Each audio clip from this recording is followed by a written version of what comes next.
All right, welcome to Evolve 2025. Thank you for being here with me.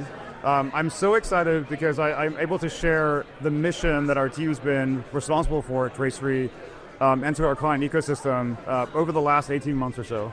We're telling the world about it today more officially.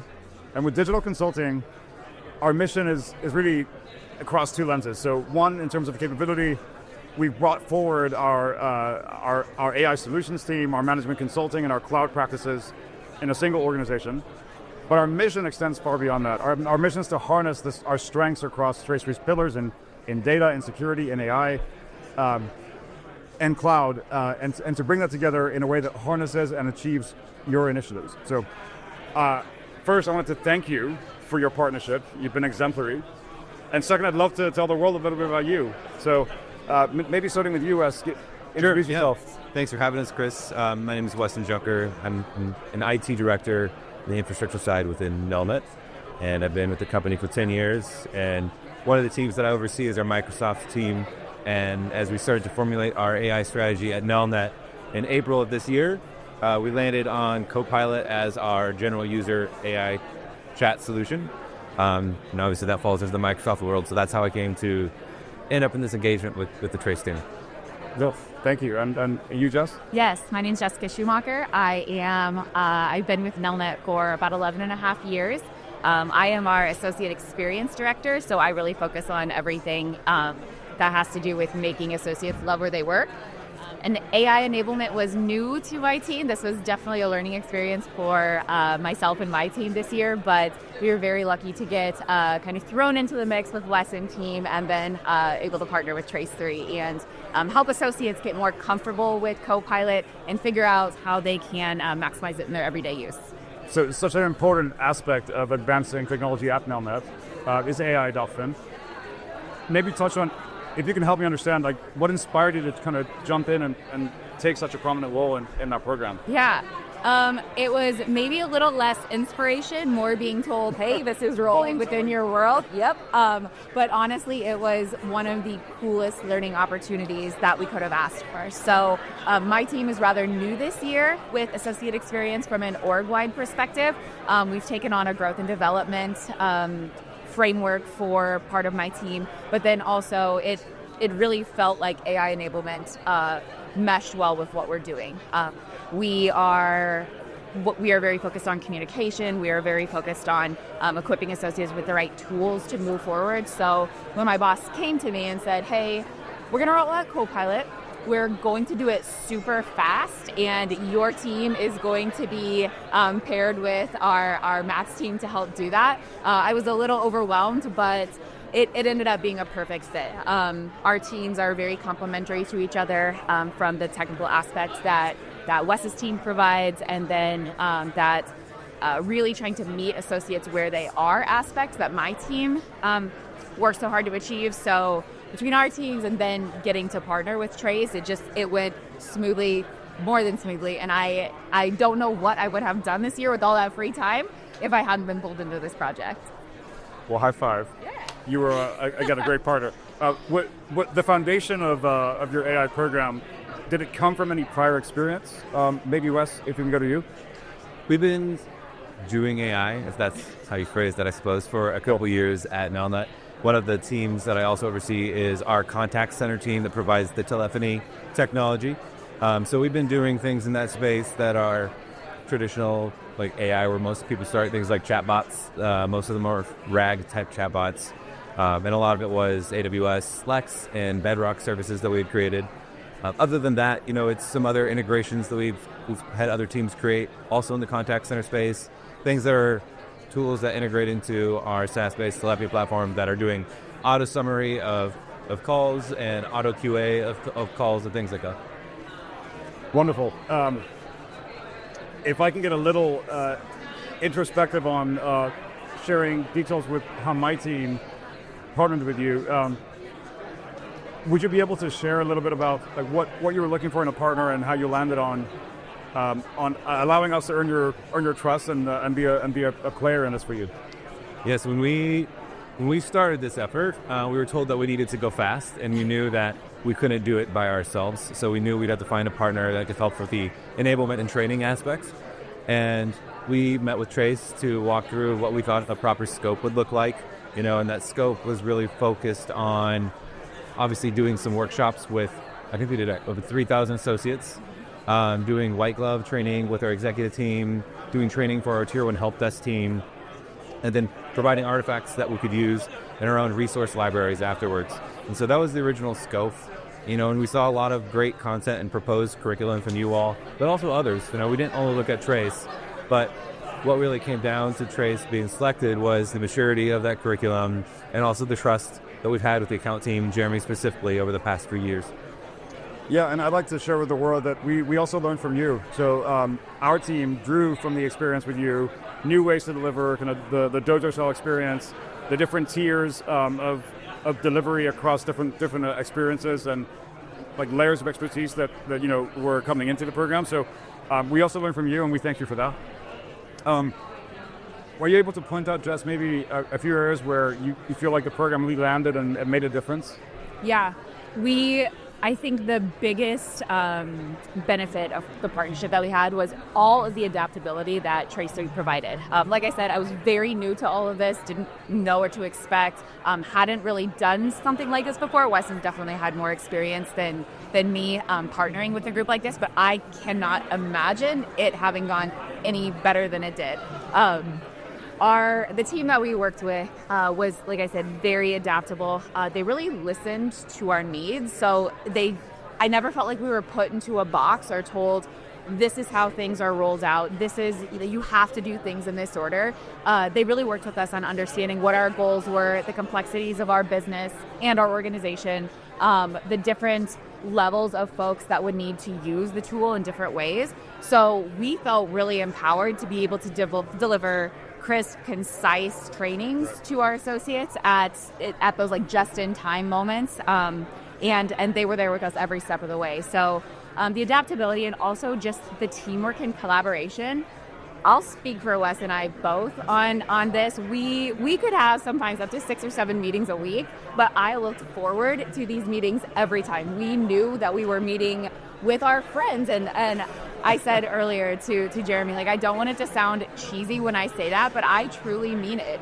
We felt like we were meeting with people that we had worked with forever. So, I think even with the adaptability aspect, you can get that from a lot of people, but not only the subject matter expertise, but then feeling like you're in it with somebody that truly cares about the outcomes and your organization's well-being. Like it was a perfect match, in my opinion, and I couldn't have seen it going any better. It's mutual. Maybe we can talk now a little bit about some of the results that we're seeing, some of the outcomes. Yeah. Is there any perspective you can share on kind of the benefits of the program that you're seeing day to day? Yeah. I have to say that I have been very impressed about the sustainability of the high usage that we've seen. So we knew going into our adoption program that usage would be high to start with. We were doing a ton of trainings. We had a month-long trainings. Wes said we had 3,000 people attending them. So we knew we'd peak pretty early, but we really haven't seen the numbers and the usage of Copilot go down. But what we are seeing is the number of power users increase, the usage of the population who's utilizing the program increase, and then the number of associates who are not using it at all decrease. I think it's like 0.02% of our population isn't using it. And those are some of the best results that we've seen absolutely across industries. Yes, and the variety of ways that people are using it, I think that also shows that they don't just get comfortable with one program and they're like, all right, that's my AI journey. They're really open to utilizing it in all of the Microsoft programs, and for us, that's a huge win. We want to see it maximized as much as possible. Beautiful. So, Wes, maybe back to you. If we could maybe just have you touch on your ideas around scaling the Copilot program, moving into more advanced features and services. There's a whole world of possibility within Copilot Studio, obviously, and Azure AI Foundry. Maybe touch on how you think about the program extending and evolving. Well, it's funny thinking about evolving. We kind of have to take a step back first. We kind of started in a spot that most companies don't when they're rolling out Copilot, where we we started with a premium version for everyone, right? And most companies start with the free Copilot chat version and then try to maximize the value there and then upgrade their users to a premium license. We didn't start there. We just started with everyone being a premium license user. But we only did that for like our exempt associates. So we have a lot of frontline staff right now that aren't using Copilot that could be. So I think we're going to take a step back and actually try to make sure that we can get Copilot chat in the hands of those other associates that don't have the premium version, because I think that's important. That can go a long way in helping them reskill and understand how AI can help shape their roles and how they can be more effective in their roles potentially as well. After that, yes, we're excited about trying to pivot into more of the agentic space within not only Copilot, but things that Copilot connect into as well. So, we've got other IT teams within our segments that are focused on building out agents within Azure and some in Bedrock. And so we're working on, in Copilot, creating the declarative agent support model and also custom engine agents that will allow us to connect into those other agents that they're creating in those spaces. So we have a lot of opportunity to grow Copilot natively in the agent space, but then also connect into more elaborate places where our technical teams are already developing. Wonderful. Thank you for sharing that. So we've seen very successful adoption across your employee base. Were there any moments of resistance? Is there anything you can pinpoint or maybe give advice to our listeners? Yeah, I think the resistance came early because learning something new is hard and change is hard and people are scared of AI and all of the typical reasons that you hear from associates. And I will say, even our leadership team wanted us to adopt it organizationally, but it was really hard for even our executive leaders to get behind it because it is confusing. It's something that you have to give yourself grace and space and time to learn. So I think a couple different things have helped. One was the different tiers of learning levels that we did have our associates be able to register for. So having tier 1, 2, and 3 helped a lot. You have a tier for those who have never opened a chat before. They have no idea what to say to it.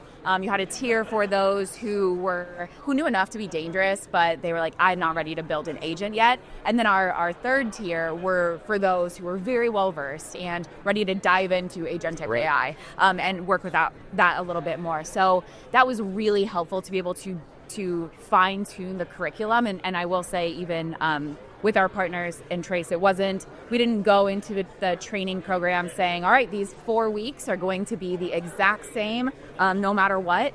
We were pivoting after almost every session. The people who were helping us deliver the content, they were listening to us and we were making tweaks to our presentation. So that just felt like we were really, again, empowered to provide feedback and say, what can we do to meet our associates where they are, even in the middle of training. So that was wonderful.